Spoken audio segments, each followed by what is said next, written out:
Hey guys, want to welcome you to the podcast. Super excited to have you this week. I'm Tony Corcoran, publisher and president of STN, and you made it to the School Transportation Nation podcast, brought to you by TransFinder, the leader in school bus routing software. We also have a great tech tip this week from our friends at Premier Wireless, the experts in school bus technology solutions. This week, we've got a couple of co-hosts with me. Miss Taylor Hannon, welcome to the podcast, associate editor extraordinaire.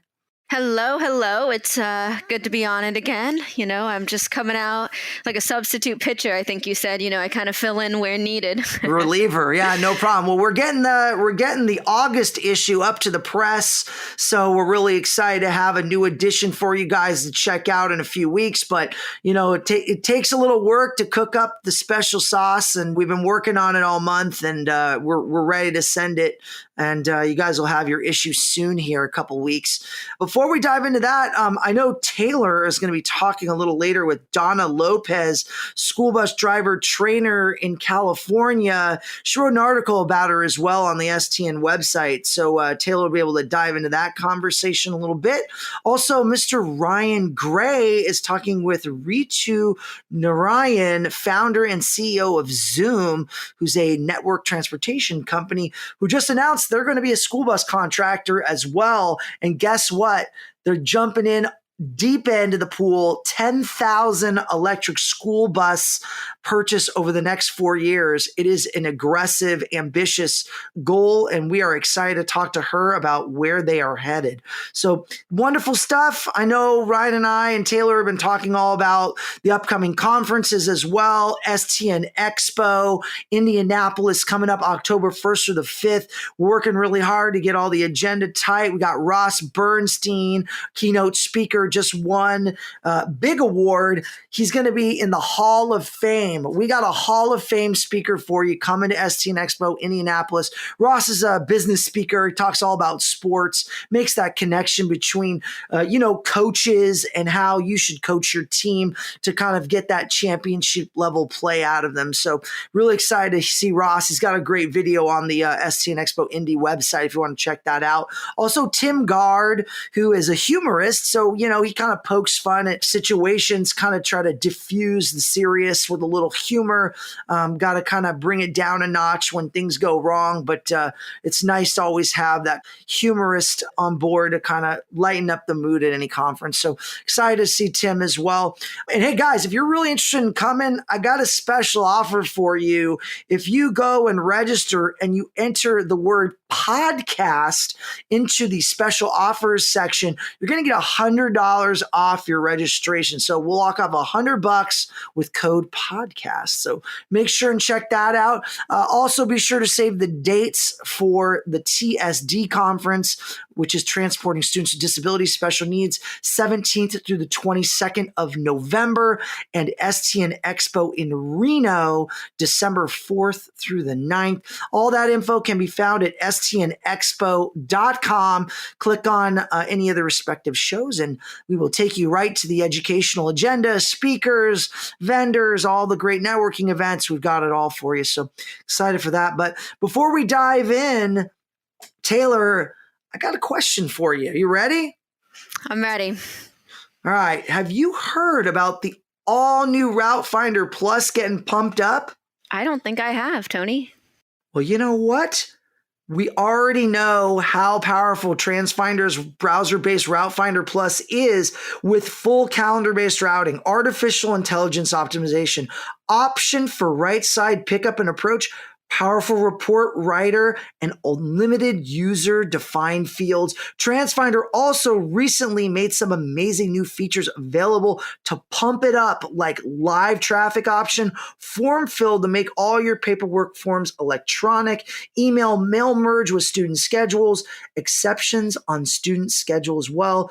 Oh yeah, Taylor, it's super fast too. So be sure, contact TransFinder at getplus@transfinder.com. Be sure to mention STN Podcast to get a special gift from them, a Grubhub gift card. Want one of those, Taylor? That sounds pretty good, right? Ooh, yeah. Get some good food. That's it. Also, Taylor, I know you've got some delicious headlines for us this week. There's been a lot of big ones that have came out. You want to give us a quick update? A lot of contractor news. Yeah. So as of last week, EQT Infrastructure completed its acquisition of First Student. And this is something we talked about on the podcast in April, Tony. It was a couple months ago. And in April, First Group reached an agreement with EQT Infrastructure for the sale of First Student and First Transit for $4.6 billion. And so in March of 2020, First Group initiated a formal process to sell both divisions. And so this has kind of been in the works for a little while now, but it went through last week. It's official. First Student and First Transit, apparently operations will reportedly continue as usual and uninterrupted with the same local teams and leadership. So everything kind of continuing as normal. First Student President Paul Oslin said EQT Infrastructure will help us grow and will continue to invest in our people and cutting-edge technologies. As we look ahead to a new school year, our full focus continues to be on providing safe, reliable, industry-leading service in the communities where we operate. So big news there, very exciting. Yeah, Taylor, I mean, one of the big plays here, obviously EQT is a leader in electric infrastructure. So clearly they're seeing First Student and First Transit and saying, hey, what's the EV play here, right? And First Student was a sponsor at our Green Bus Summit. We heard Claire Miller, the Senior Vice President of Strategy and Marketing, talk a lot about kind of the path to electric and what it really takes. And it's detailed, right? It's not just like, yeah, I'll just take one of those electric buses and start running, right? There's a lot of infrastructure. There's a lot of planning, working with the utilities. They have a very deep list of kind of check-offs that you got to do. You got to have that checklist to make EV successful, right? So I think that First Student's going to really benefit greatly from this partnership in the long term. I know there's been, like you said, a lot of talk. They've been for sale. And anytime anyone's for sale and someone gets bought, it's like scary. It's like, hey, are they going to fire people? Are they going to downsize? Are they going to change the company? I think this is kind of like the perfect storm, though. They picked up a partner that really isn't in the transportation game. They're in an EV game, right? So they're going to try to accelerate this trend towards EV. And I know later on the podcast, we're going to be talking with Ritu from Zum about their investment in EV as well. So it's really interesting that we have all these big companies kind of positioning themselves to take their companies into this new era of EV vehicles. And I know a lot of the OEMs on some of the earnings calls, consensus is kind of going to be that, 50% of school buses in the United States in the not too distant future are going to be electric. It feels like no way that's going to happen, but I feel like the EV market in consumer automobiles has accelerated so quickly. I know we had keynote speaker Jim Harris at the Bus Technology Summit back in 2020 in September. Feels like an eternity ago. And, he's always the guy that talks about disruption and how it's kind of happening. And like fast forward, almost 10 months later, a lot of what he was saying is really coming true. This disruption that's occurring with EV is really identifying this whole new kind of commercial vehicle category. And it's moving very rapidly, faster than I've ever seen anything in my career at STN. So pretty exciting times, Taylor, to see big companies, big VCs investing and making these moves. So excited to see what comes with First Student and First Transit in the future. Mm-hmm. And speaking of EVs, Tony, the Global Strategy Group conducted a new survey for the American Lung Association that basically said 2/3 of voters nationwide support federal investment to transition 1/5 of the country's school buses from diesel-powered vehicles to electric zero-emission vehicles. So seems like the public out there wants this transition to healthy, cleaner vehicles. The group found that the voters said, investing in zero-emission vehicles will reduce air pollution around children. Diesel-powered school buses can cause asthma attacks, heart disease, and cancer, as well as impair brain development, leading to lower test scores. So getting these healthier vehicles for these students to ride on is definitely going to improve the air and hopefully improve children's health.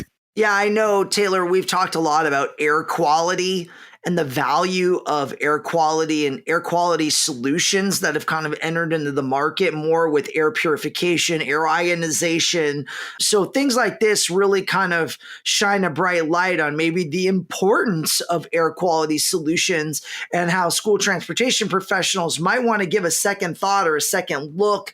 Obviously, the underlying cause is like, hey, we want to avoid viruses like COVID and God knows what other pandemic comes down the road because of all the airborne nature of it. But air quality in the vehicle is important. I know people think of a low-tech solution as, hey, let's just crack the windows. But when it's, 5 degrees outside or 120 degrees outside, it's a little tougher to do. And I think as we head into the winter, it's going to be colder.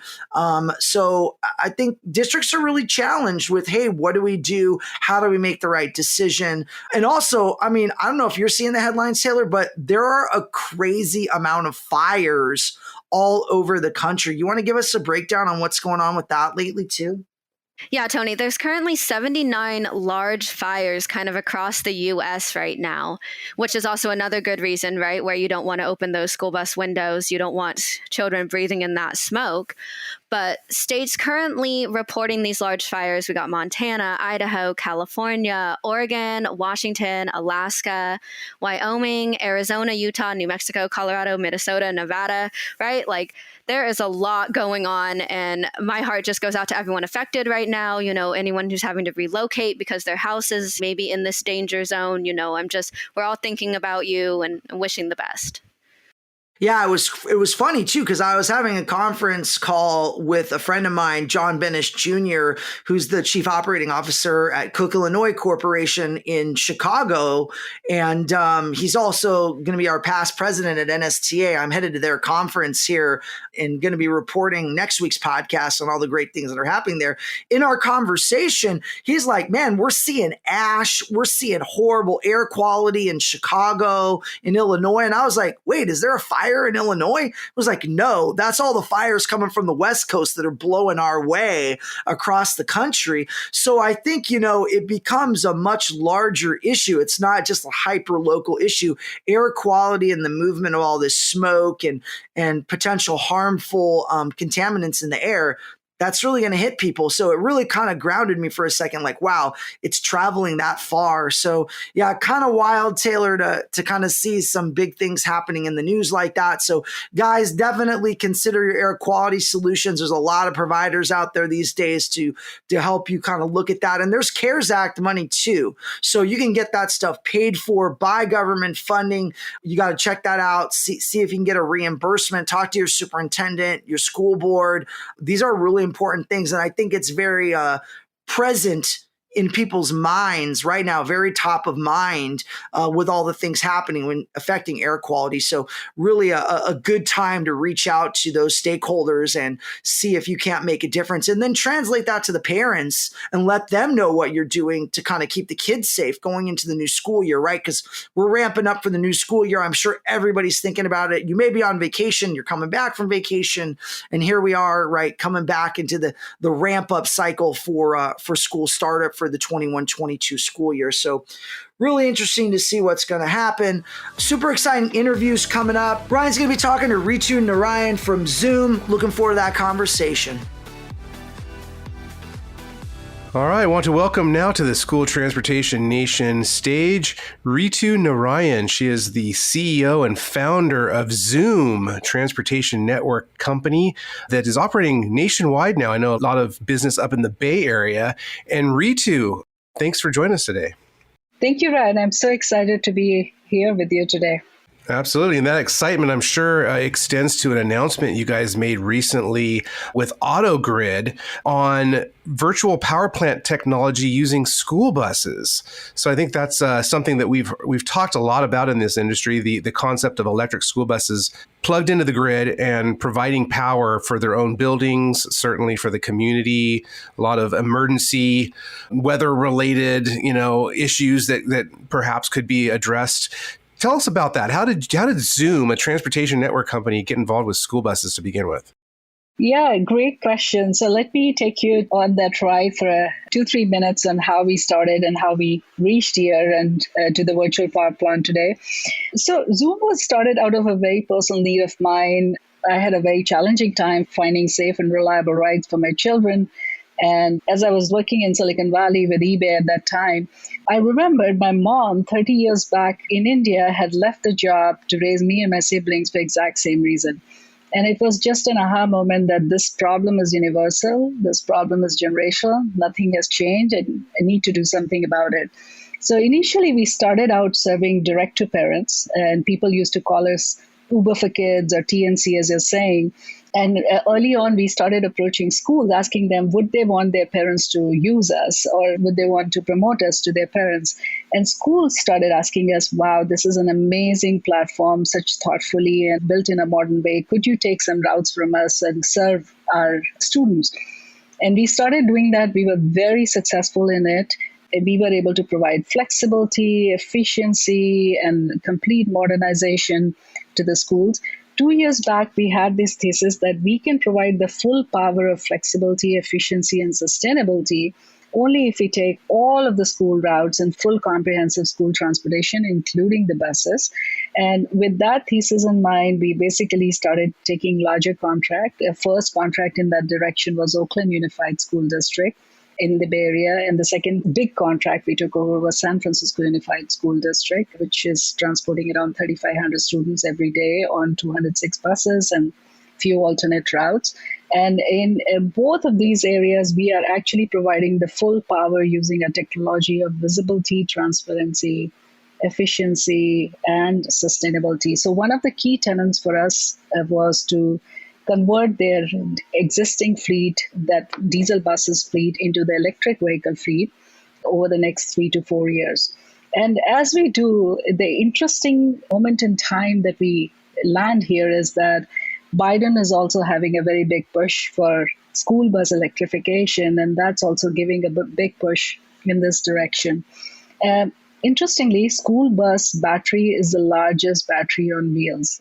And school buses are not used at a time when there are peak hours of electricity, which is like in the evening or in the summertime. School bus is highly underutilized. And at the same time, it has quite a bit of battery power to be able to provide energy back to the grid. So that was always part of a vision that we would, in addition to doing the school transportation, in addition to bringing the best of fleet to all the other use cases like field trips and athletics, in future, we would, as the fleet gets electrified, we would be actually creating a virtual power plant and giving energy back to the grid or back to the other use cases.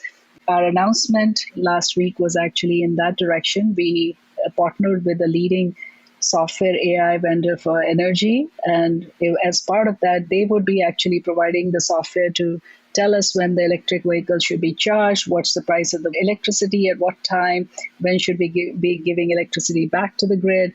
They would be providing all that insights and knowledge to us while we would be having the infrastructure for their school buses and actually deploying them at the right place at the right time. So it's a very win-win situation, we like to say, for schools, getting the modernized service, for the community, for getting the renewable energy back to the grid, and for the children who are getting very superior experience here. And also a win-win for the industry itself. I mean, I've been looking here at the press release, 10,000 EVs you guys are looking to deploy over the next 4 years.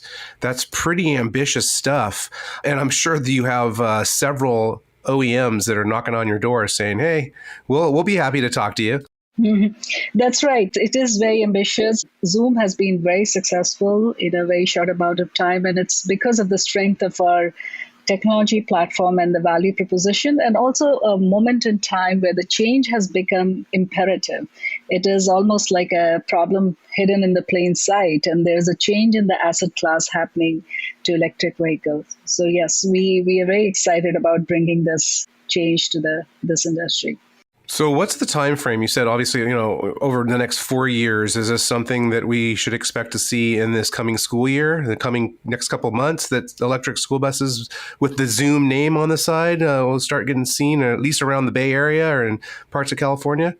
Yes, absolutely. And as we are ready, I will be back to talk to you more about RAN. But just as a sneak peek, yes, absolutely. This year, we are doing a first launch toward B2G using the AutoGrid partnership on electric vehicle. And I would be happy to come back and give you details as we get closer to the actual launch.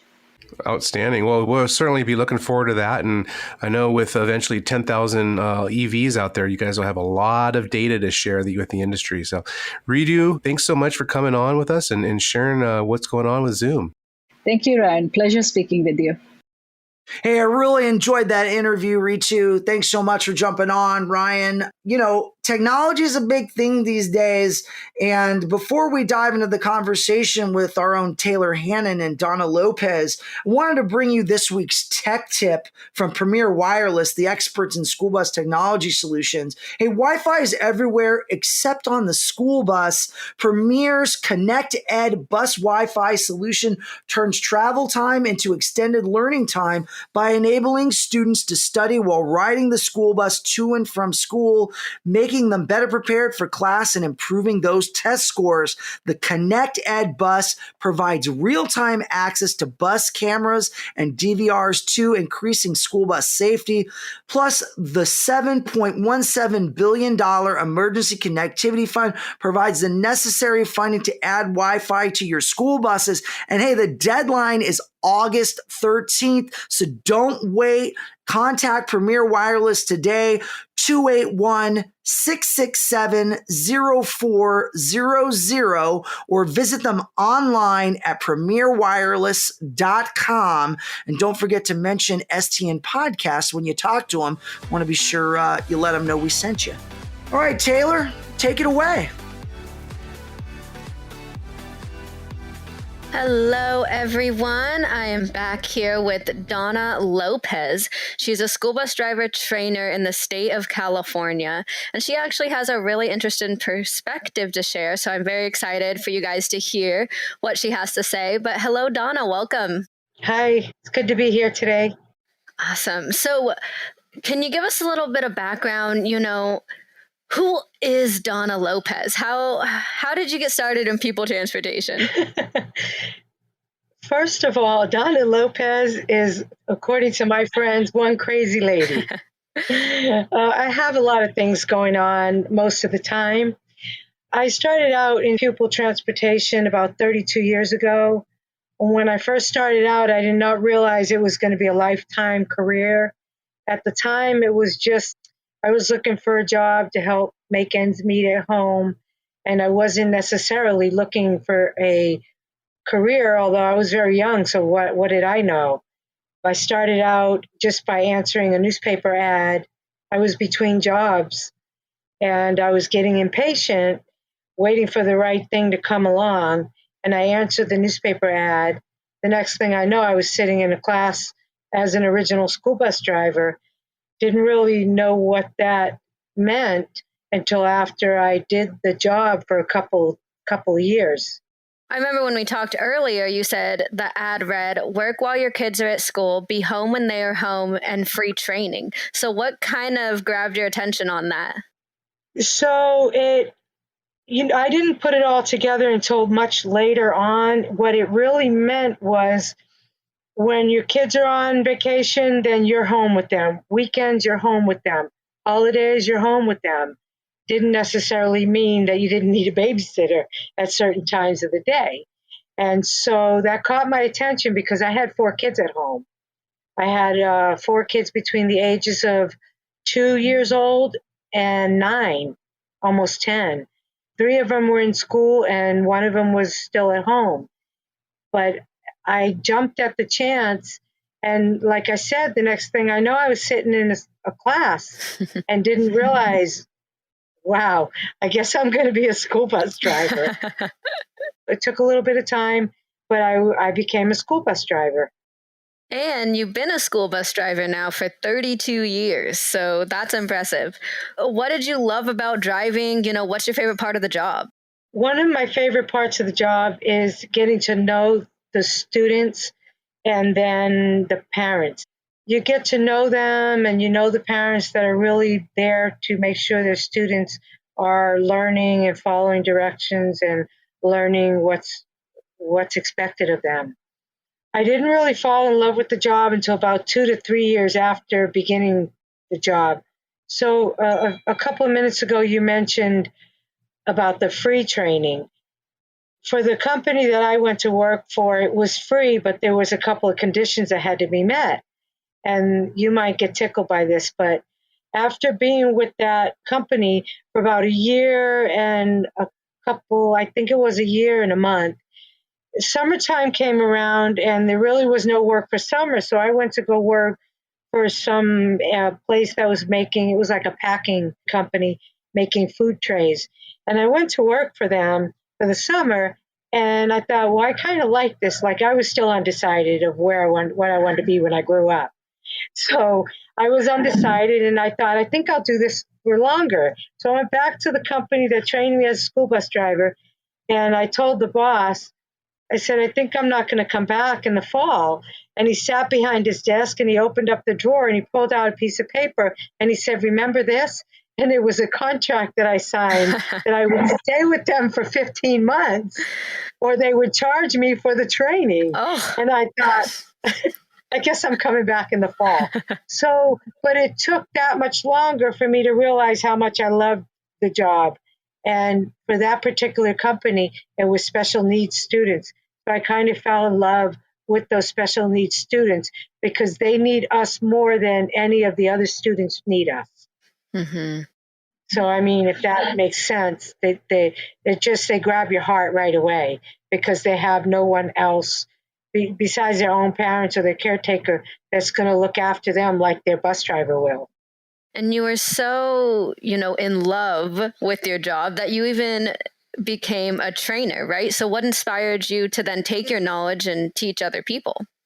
Well, and that went in a direction that I wasn't expecting, but quite a few years back, I started teaching Sunday school. And so I had the little ones, like second graders. And the teaching part, I fell in love with teaching, whether it's little kids, teenagers, or adults. I really like the idea that my knowledge and experience and ability can be transferred on to someone else and they can learn from it.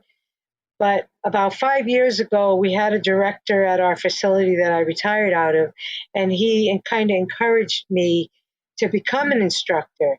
I was already working on a bachelor's in another area, but I thought, well, if I could stay with the district and work as an instructor, then I will. And so I kind of lumped all together my work experience, my training, my schooling, my bachelor's degree, and used all of it and my organizational skills as well to be able to transfer my knowledge of school bus driving and use it to teach others. Mm-hmm. And with that, you've now opened Donna's Instruction Hub. So you have your own CDL training facility. What is that kind of like? Let's walk through that a little bit. Well, when I first became an instructor 5 years ago, I had already had friends in the school bus industry that said, hey, we need a trainer over here. We need somebody to come over and do our hours. We need someone to teach class. Do you want to do it? And then they would give me their boss's information and I would contact the boss. And then they signed me up. Actually, I signed them up or whichever way you want to look at it. But I started doing that. And so I was already training kind of like a home office, just going out to wherever the need was. A lot of smaller facilities do not have their own instructor. So that was an opportunity for me to jump right in. Recently, I opened the office there in Fresno because I moved to a different location. There was not really room in my home to have a home office. So I just thought, well, I just open up a regular office where they could come to me if they need to. Right now, I'm still doing more of going to others instead of them coming to me, but I'm still there for those that need to come to me. Right now, things are going crazy because school's going to start back, and now that everything's starting to open up again, people are realizing, hey, our drivers need their hours, and we need more drivers and all this kind of stuff. So it's kind of, I don't know, which one do you want to talk about first? The training of the new drivers in service for the drivers that already need their hours, CPR, first aid. I mean, I have a little bit of everything going on right now. It's just kind of busy. I'm still doing it by myself, but I can take someone under my wing and get them to help me. We have that opportunity too, to show them what can they do to help. And so what would the process look like? So if I'm interested in becoming a school bus driver, do I just call you up and say, hey, Donna, I'm ready to drive a bus? And then will you kind of help me find my way into a district? How does that kind of work? Absolutely. So a couple of weeks ago, I did do an orientation at my office, and I had about 7 folks showed up. And that's exactly what we talk about. What is the process? If you wanted to become a school bus driver here in California, it's quite different than many of the other states. California holds the highest standard of school bus driver in that we have an additional course that you have to go through to retain or to obtain a school bus driver certificate. And most of the other states, you deal with the Department of Motor Vehicles. Here in California, you have to deal with the commercial driver's license process for the state of California Department of Motor Vehicle, and you have to deal with the California Highway Patrol. And you deal with the California Department of Education. That's where we come in. So we have 20 hours of classroom training and 20 hours of behind the wheel training before you can obtain a school bus driver certificate to drive school children back and forth to school. So when they call, I tell them, if you want to sit through class, I tell them when the next class will be or when they would like to schedule the next class. And then I tell them, you can go over to the DMV and get the commercial handbook because there's a process you have to go through. The entire process can take anywhere from 6 weeks to 3 months. When I started in, I think it was the second week of October when I sat through class, and I was certified by the third week of January. The process takes anywhere from 6 weeks to about 3 months. You can do it in less than that if you really hustle. I have a couple of guys right now that they're already commercial drivers because they drove truck, but they still need to do the rest of the process through the California Highway Patrol. So they already did the classroom training, so they're done with that portion. Now the guy is going to start his behind the wheel training in a couple of days. That can take the shortest amount of time, 5 days. If we do 6 hours a day, which is really pushing it because you don't want to overload them, I don't recommend doing more than 6 hours of behind the wheel a day. Plus, we have 100-degree weather out here, and I'm not going to go past noon. Unless they're really doing well, then we can go past noon, maybe about an hour or 2 tops. Otherwise, it's 6 a.m. to noon, and then he can be done within 2 weeks. Another problem we have is getting them into the Highway Patrol to do their road test because he's backed up, especially with the closure. Now they'll reopen. Now everybody's needing to do renewals and do behind the wheel testing. So we have a lot of different things that we have to deal with to get them through the entire process. So speaking of the driver shortage, and hiring drivers, you retired yourself as a school bus driver in March 2020. And when I was speaking to you about a month ago, you knew of 27 vacant school bus driver positions kind of in your area. So what do you think is contributing to this shortage now? Well, of course, we already had a shortage before the pandemic, but the pandemic probably made it twice as bad. When the pandemic came up and they were telling the drivers, we don't have no kids for you to drive, we have other things for you to do, some of those folks chose to retire or not continue and took other work, so which made the shortage even worse than it already was. And then we were not able to be training like we were before the pandemic. Of course, myself, I continued training as much as I could with the folks that I was working with, but most districts weren't doing anything to that effect. No training, no in-services. They were just avoiding the groups altogether. And then a scare, maybe the drivers were scared that if we wait too long not driving, we won't have the work to go back to, so they took other work. And you said that you had planned to retire in December, I want to say, and then stayed on a couple extra months, and then the pandemic hit. Well, I announced my retirement in December, but it was already planned for March because that was I had to wait. I had to put in a couple more months because of my age. I had to be older.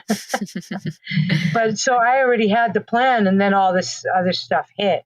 It kind of, for me, I guess it came at you could say, the right time as far as, being off of work for the pandemic, because I was still working. I did work throughout all of the months that everybody else was off. Maybe another reason why the driver shortage is I don't believe the drivers get what they're worth as far as the risk of the job and the responsibility of the job. And I do a comparison, like if you're delivering packages and you work for, say, UPS or FedEx or delivery service, or even delivering groceries. It's not the same thing. If they flip the car and the groceries get damaged, big deal, we'll replace the groceries. You can't replace children's lives. And if they get hurt, you can't fix what broke. So we do have a lot more responsibilities, and I believe they need to be paid for what they're worth. Mm-hmm. And that's something we've reported on a lot, is how now the school districts and bus contractors are competing with, Amazon and, like you said, like FedEx, UPS, these other delivery services that don't really require drivers to transport children, but packages. Right. So I spoke with someone just recently, a delivery driver that delivers packages, and he doesn't even have to have a commercial license. So that's another responsibility that bus drivers have. They have to have the DMV portion. In California, they have to have the CHP portion. They have to keep up with all their hours. And it's a lot of responsibility. Mm-hmm. And not for nothing, kids aren't exactly quiet, or they're kind of distracting, right? They're not like transporting packages, which just sit there. Packages don't talk back. They don't jump around or answer you back. They don't fight with each other. So there's a lot of different aspects that a person to stay on as a school bus driver would have to fall in love with the position and the children right away. Otherwise, they don't feel like, I'm doing all this work. I'm having to deal with these children that sometimes they don't respect. They don't listen. They're not doing what they're told. They're not following instructions. And then I don't have, sad to say, a lot of the bosses or directors or management doesn't back them up when they have issues with the students. Mm-hmm. So do you believe the responsibility of a school bus driver has maybe changed over your 32 years? I think the responsibilities are still the same. We keep the children safe. We're kind of like their second family, second set of parents, grandparents, whatever. And when they see you, they get all excited, and that's always been there. To keep them safe has always been there. But like you said, times have changed. Maybe we don't have the support of the parents as much as we used to, or maybe even the support of district and staff and like we used to. Mm-hmm. And do you think technology has played a role? Oh, yeah. Lots. The kids see a lot more now than they used to see, and they don't think anything of it. And here we come, we're these grown adult drivers, and we're like, wait, what are you looking at? What are you listening to? Wait, put that away. And then they don't. And so it's an issue. It's an ongoing issue. Mm-hmm. And even probably from the parent perspective with technology, you can track your Uber driver on your phone. So, why can't that carry over to the school bus? And I'm sure a lot of parents have that same kind of question and that want that same kind of service. So what advice or recruiting strategies would you tell districts who are short drivers who maybe want to appeal to the love that is there for being a school bus driver? How do you appeal to that part of a person? Well, I can tell you from my own experience, the person that's teaching or training or doing a class to even think about recruiting new drivers has to be someone that loves the job themselves, and has to be someone that could get the point across that it's not just a job, it's a career, and it's something that it'll follow you, that when you do try to get away from it, you'll say, no, I got to go do what I was meant to do. And so it has to be right from the very beginning, upfront and honest with the people, and tell them the job's not cut out for everyone. I've been accused of being too harsh in some of my classes, but when someone says that to me, I tell them, well, I'm sorry, but it's not for sissies. If you're going to go over in the corner and cry because a kid cursed you out, then maybe this job is not for you. And some don't find out right away. Some don't find that out until a couple of years later. And then they say, I'm not doing this anymore. So, and it took you, right? It took you a couple of years to... A couple of years, yes. Yes, I could tell you some stories I won't say in this recording, but stories that I could say in a classroom setting that the people would just say, wait, what? They did what? So what did you do about it? Well, it takes a lot of patience and strategies to get the kids to understand. Number one, I'm only here to keep you safe. I'm not here to get you happy and, make you feel all fuzzy inside. I'm here to keep you safe and take you to school. Well, they respect that because later they look up to you like if you really do care about them. And that's the whole idea, is keeping them safe. Mm-hmm. So if someone wants to get in touch with you, if they have questions or interested in being a driver, how would they do that? They can Google me. If they Google school bus driver trainer, it'll show up because a lot of people that's how they got a hold of me. I'm on Facebook under Donna's Instruction Hub, LLC, or Donna M. Lopez on Facebook. They'll find me there. And if they Google ABC 30 Action News, they'll find me there as well. If you want me to give you the phone number, I can give you the phone number. It's 559-909-2024. If I don't answer, leave a message. You can even text a message, and I will get back to you as soon as I have a moment. Things are getting busy, so. Well, awesome, Donna. I greatly appreciate you taking time to speak with us on such an important issue right now that's going around the industry, and you have great insight. So I'm really glad that you were able to take some time and share that with everyone. Thank you. Thank you. All right, guys, I hope you agree. This was a jam-packed episode. Great interviews. Thanks to Ritu. Thanks to Donna, my co-host, Ryan Gray, the awesome Taylor Hannon. Thank you so much for being with us. Great job to everybody. We appreciate our sponsors as well, TransFinder and Premier Wireless.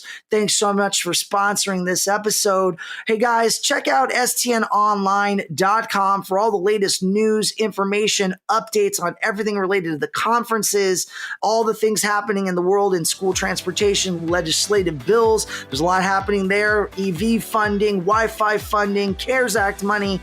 We got it all. So be sure and check out the latest and greatest on everything in the school transportation industry.